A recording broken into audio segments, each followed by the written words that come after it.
പരീക്ഷയ്ക്ക് വേണ്ടി പോകുന്ന പ്രിയപ്പെട്ട കുരുന്ന മക്കളോട് ഉമ്മമാര് പറഞ്ഞു കൊടുക്കണം, ബാപ്പമാര് പറഞ്ഞു കൊടുക്കണം.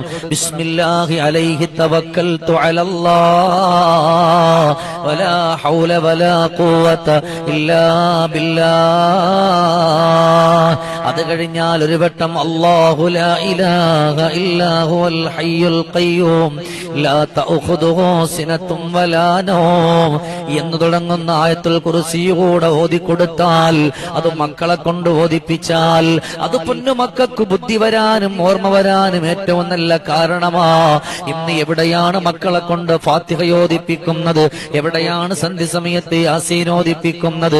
എവിടെയാണ് വീടിന്റെ അകത്തട്ടിൽ മക്കളോട് റബ്ബിനെ പറ്റി പറയുന്നത്? അത് കുറവല്ലേ? അതുകൊണ്ട് ആയത്തുൽ കുർസി മക്കളോട് ചൊല്ലാൻ പറയണം. അതെങ്ങനെയെങ്കിലും കാണാതെ പഠിപ്പിക്കണം. അത് വീട്ടിൽ ഒരു ബറക്കത്താണ്.